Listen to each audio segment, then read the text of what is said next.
Hello दोस्तों, true stories के आज के इस एपिसोड में आपका बहुत बहुत स्वागत है और मैं हूं आपका होस्ट मृत्युंजय। दोस्तों, आज हम कहानी सुनाने जा रहे हैं उस गैंगस्टर की जिसे उत्तर प्रदेश में एक जमाने में काल का अवतार कहा जाता था। उसका वर्चस्व उत्तर प्रदेश के अपराध की दुनिया में बहुत ज्यादा दिनों तक नहीं रहा। महज 2 या 2.5 साल, इससे ज्यादा वह अपने आपराधिक करियर के पीक पर नहीं रहा होगा। लेकिन इन 2-2.5 वर्षों में उसने दिल्ली, उत्तर प्रदेश के सभी इलाकों और बिहार में जिस तरह का तांडव मचाया, उससे अपराध और राजनीति की दुनिया में पूरी हलचल मच गई थी। वो दशक था 90 का दशक, और जिन लोगों को यानी उत्तर प्रदेश और बिहार और दिल्ली के जिन लोगों को 1990 के दशक की आपराधिक घटनाएं याद हैं, उन्हें यह पता होगा कि 1990 के दशक के मध्य में उत्तर प्रदेश की अपराध की दुनिया में एक गजब का उबाल आया, और ये उबाल किसी भूचाल से कतई कम नहीं था। और इसकी शुरुआत होती है बैंकॉक, यानी थाईलैंड की राजधानी बैंकॉक, वहां से लौटे गोरखपुर के एक लड़के की वजह से। उस लड़के का नाम था श्री प्रकाश शुक्ला। ये लड़का था गोरखपुर का, और जब गोरखपुर में अभी ये ठीक से बालिग भी नहीं हुआ था, यानी इसकी उम्र शायद 18 साल भी नहीं हुई थी, तभी उसने एक हम उम्र दूसरे लड़के की किसी बात पर ही हत्या कर दी। हालांकि उस समय वो एक कोई पेशेवर अपराधी नहीं था, बावजूद इसके आपसी किसी रंजिश की वजह से उसने किसी लड़के की उसने गोरखपुर में हत्या कर दी। और इस हत्या के बाद उसने अपने बचाव के लिए किसी तरह से जुगाड़ बिठाया और उसे गोरखपुर के बेहद प्रभावशाली किसी नेता का संरक्षण प्राप्त हुआ, ऐसा कहा जाता है मीडिया रिपोर्ट्स के अनुसार। और उस नेता के सौजन्य से, उनके सहयोग से, उनके संरक्षण में वो गोरखपुर से किसी तरह बैंकॉक पहुंच गया, यानी थाईलैंड। वो वहां से फिर से लौटकर गोरखपुर आता है, और गोरखपुर से लेकर और लखनऊ तक उसने आने के बाद ऐसी ऐसी घटनाओं को अंजाम दिया जो तब के अपराध की दुनिया में किसी ने ना तो पहले सुना था और ना किसी ने इसकी कल्पना ही की थी। एक बहुत कम उम्र का नौजवान जो अपराध की दुनिया में आता है, और आते ही के साथ वो टारगेट पर लेता है उत्तर प्रदेश के सभी बिगवीज को, यानी जितने भी बड़े बड़े लोग थे अलग अलग क्षेत्रों के, चाहे कोई ठेकेदार थे, व्यापारी था, या कोई पॉलिटिशियन था, या बड़ा अपराधी। उसका मकसद था अपने रास्ते से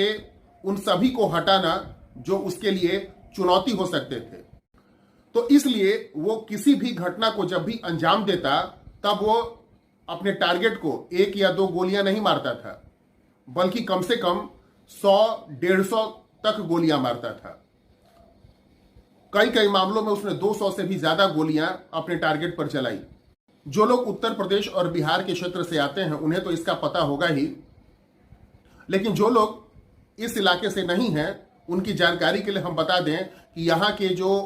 दुस्साहसी लड़के होते हैं, उनके मुंह से अक्सर ये कहते सुना जाता है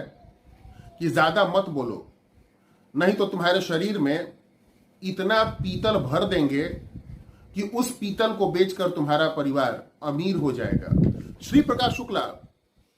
ऐसा सिर्फ कहता ही नहीं था, बल्कि प्रैक्टिकली ऐसा कर दिखाता था। श्री प्रकाश शुक्ला के दुस्साहस की कुछ बानगी हम आपको पेश करना चाहेंगे। जब उसने मार्च 1997 में सबसे बड़े आपराधिक घटना को अंजाम दिया, यानी 2 बार के विधायक, लक्ष्मीपुर विधानसभा क्षेत्र जो गोरखपुर जिले में पड़ता है, वहां के 2 बार के विधायक वीरेंद्र प्रताप शाही को जब उसने लखनऊ में गोली मारी मार्च 1997 में, उसने वीरेंद्र प्रताप शाही को करीब 100 से 150 के बीच गोलियां मारी थी, और वो भी AK-47 से। उसके टारगेट पर लखनऊ के अमीनाबाद का एक लॉटरी व्यापारी जब उसके टारगेट पर आया, जिसका नाम था विवेक श्रीवास्तव, तो श्री प्रकाश शुक्ला ने, ऐसा कहा जाता है कि विवेक श्रीवास्तव को श्री प्रकाश शुक्ला ने 100 के करीब गोलियां मारी थी। इसी तरह जब श्री प्रकाश शुक्ला का नाम स्थापित हो चुका था अपराध की दुनिया में, और चारों ओर उसके नाम का दहशत था। उसी समय उसने अगस्त 1997 में जब लखनऊ विधानसभा का मॉनसून सेशन चल रहा था,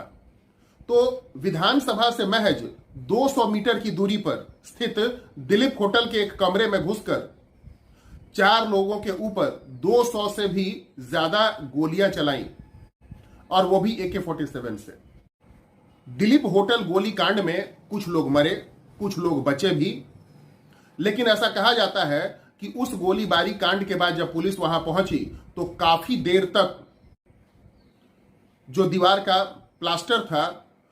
उसका धूल कुछ घंटों तक चारों तरफ एक धुंध बनाकर उड़ता रहा। दोस्तों, जैसा कि हमने आपको बताया कि 1990 के दशक की शुरुआत में, यानी ये बात 1992 या 93 की रही होगी, जब श्री प्रकाश शुक्ला अभी ठीक से बालिग भी नहीं हुआ था, उसी समय उसने गोरखपुर में एक हम उम्र लड़के की हत्या कर दी। उस हत्या को लेकर कई तरह की कहानी है। कहा जाता है कि जिस लड़के की हत्या श्री प्रकाश शुक्ला ने एक भरे बाजार में पीट पीट करके कर दी थी, उसने श्री प्रकाश शुक्ला की बहन के ऊपर फप्तियां कसी थी, और इसी वजह से गुस्से में आकर श्री प्रकाश शुक्ला ने उसकी इतनी पिटाई कर दी कि वो मर गया। हालांकि इस घटना को कई अलग अलग एंगल से बताया जाता है, नरेट किया जाता है, लेकिन हम उसमें नहीं पढ़ना चाहते। इस घटना के बाद वहां के यानी गोरखपुर जिले के ही एक स्थानीय विधायक उनका संरक्षण लेकर श्री प्रकाश शुक्ला बैंकॉक चला जाता है, और जब बैंकॉक से लौटता है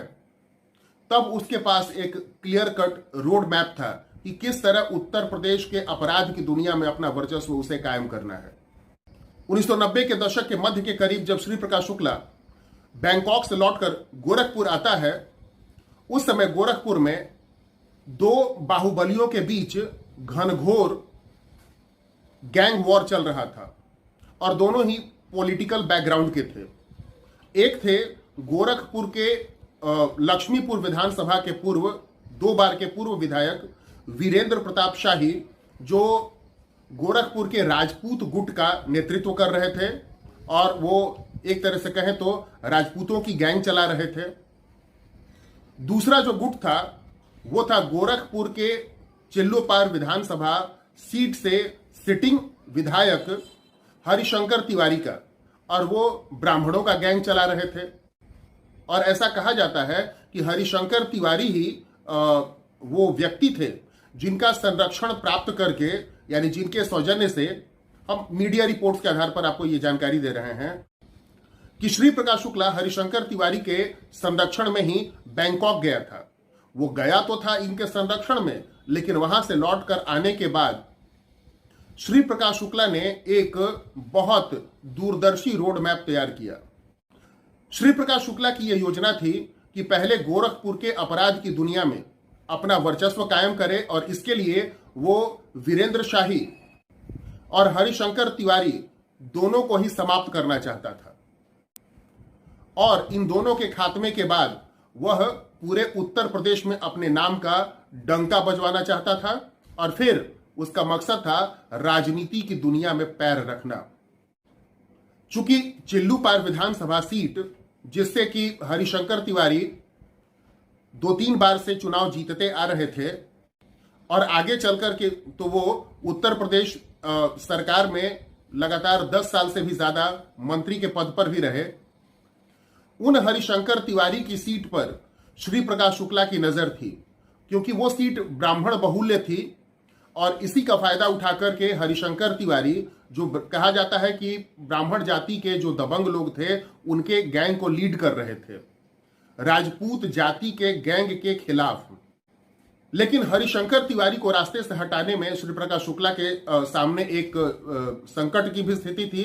क्योंकि अगर वो हरिशंकर तिवारी की हत्या करता तो ब्राह्मण समुदाय के बीच वो अलोकप्रिय हो जाता, यानी उसे ब्राह्मणों के एक बहुत बड़े तबके का चिल्लूपार सीट पर समर्थन नहीं मिल पाता, जिससे कि हरिशंकर तिवारी के खात्मे के बाद भी उसके लिए चुनाव जीतना मुश्किल हो सकता था, क्योंकि उसकी नजर ही थी ब्राह्मण वोट पर और चिल्लूपार सीट दोनों पर ही। इसकी वजह से वो एक ओर जहां हरिशंकर तिवारी को वो सीट छोड़ने के लिए धमकियां देना शुरू करता है, वहीं दूसरी ओर वो तय करता है कि राजपूत गुट के जो गैंग लीडर थे, जो एक पॉलिटिशियन भी रहे थे, वीरेंद्र प्रताप शाही, उनको समाप्त करना। इसी मकसद से वीरेंद्र प्रताप शाही, जिनका वर्चस्व गोरखपुर के अपराध और राजनीति की दुनिया में बहुत ही ज्यादा था, हरिशंकर तिवारी से कतई कम नहीं था, उन वीरेंद्र प्रताप शाही पर श्री प्रकाश शुक्ला ने 1996 में किसी समय एक जानलेवा हमला किया। इस हमले में जब वो अपनी जीप से जा रहे थे, वीरेंद्र शाही के पैरों में गोली लगी, लेकिन वो मामूली रूप से जख्मी हुए। हाँ, उनका एक बॉडीगार्ड जरूर मारा गया, लेकिन वीरेंद्र प्रताप शाही को सदमा तब लगा जब उन्होंने देखा कि श्री प्रकाश शुक्ला की गाड़ी, यानी जब श्री प्रकाश शुक्ला ने वीरेंद्र प्रताप शाही पर हमला किया था, उस समय श्री प्रकाश शुक्ला की गाड़ी जो व्यक्ति चला रहा था उसका नाम था अनु सिंह, और अनु सिंह वीरेंद्र शाही के बेहद करीबी दोस्त गोधन सिंह का बेटा था। यानी श्री प्रकाश शुक्ला ने वीरेंद्र प्रताप शाही के बेहद करीबी व्यक्ति के बेटे को ही फोड़ लिया था। हालांकि 1996 में घटी इस घटना में तो वीरेंद्र प्रताप शाही बच जाते हैं, और इसके बाद श्री प्रकाश शुक्ला एक ज्यादा कारगर प्लान तैयार करता है वीरेंद्र शाही को खत्म करने का। तो दोस्तों, ये था श्री प्रकाश शुक्ला की कहानी का पहला हिस्सा, जिसमें हमने ये जाना कि किस तरह बैंकॉक से लौटने के बाद श्री प्रकाश शुक्ला ने अपने वर्चस्व के लिए एक रोड मैप तैयार किया। श्री प्रकाश शुक्ला की कहानी के दूसरे हिस्से में हम जानेंगे कि उसने किस तरह से एक बहुत क्रूर योजना पर काम करके अपने पहले सबसे बड़े टारगेट वीरेंद्र प्रताप शाही को लखनऊ में सरेआम ढेर कर दिया, और इसके बाद पूरे उत्तर प्रदेश में अपने नाम का दहशत पैदा कर पाया।